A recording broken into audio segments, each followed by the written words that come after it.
নমস্কাৰ জনাইছো। আমাৰ ইয়াত হাতী এটা আহি উৎপাত গোটেই ঘৰ চৰ ভাঙি দিছে। কোনো এজন অহা নাই মানে ইয়াত এনেকুৱা মানে ইয়াত ফোন কৰিছো ফৰেষ্টক, কোনো এজন অহা নাই। আমাৰ ঘৰ চৰ গোটেই ভাঙি দিছে। সকলোকে জনাব আহিছো, কোনোবাই যদি কাৰোবাক ফৰেষ্টক ক'ব পাৰে জলদি আহক।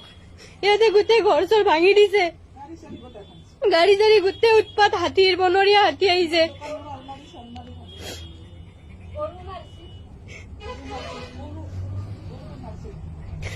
আমার গরু চরু গোটেই উৎপাত, গাড়ি চাড়ি গোটেই ভাঙিছে। কোনোবাই যদি পারে জনাওক জলদি। আমার ঘর চর গোটেই ভাঙি দিছে পিছফালৰ।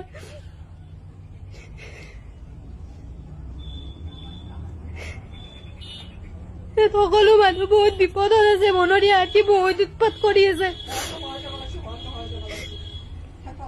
কোনো এজন অহা নাই আমাৰ ইয়াত মানে।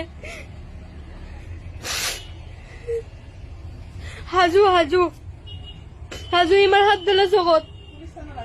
পুলিচ থানাৰ আগেদি ফৰেষ্টৰ কাষতে আছো, কিন্তু কোনো এজন ফৰেষ্টৰ মানুহ ইয়াত আহি পোৱা নাই এতিয়ালৈ।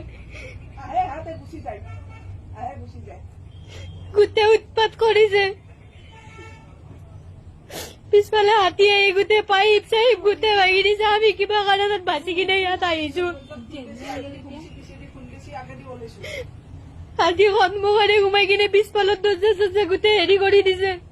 এতিয়ালৈ ইয়াতে কোনো এজন ব্যক্তি অহা নাই। ফৰেষ্টৰ মানুহক ইমান ফোন মাৰিছো। মই আপোনালোকক জনাবলৈ আহিছো লাইভত। যদি কোনোবাই কিবা কাৰণত ক'ব পাৰে ফৰেষ্টৰ মানুহক জনাই দিয়ক।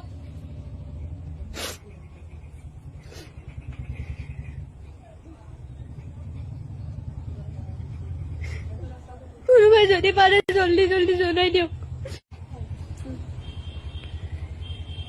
এটাই হাতী, বনৰীয়া হাতী, ক'ৰ পৰা আহি কিনে ইয়াত আমাৰ ঘৰ চৰ গোটেই পিছফালে ভাঙি দিছে। কোনো এজন ফৰেষ্টৰ মানুহ অহা নাই এতিয়ালৈ। ফোন কৰি কৰি একদম তত নাইকিয়া হৈ গৈছে আমাৰ।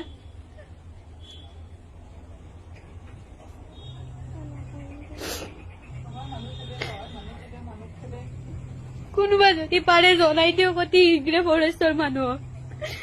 ধন্যবাদ।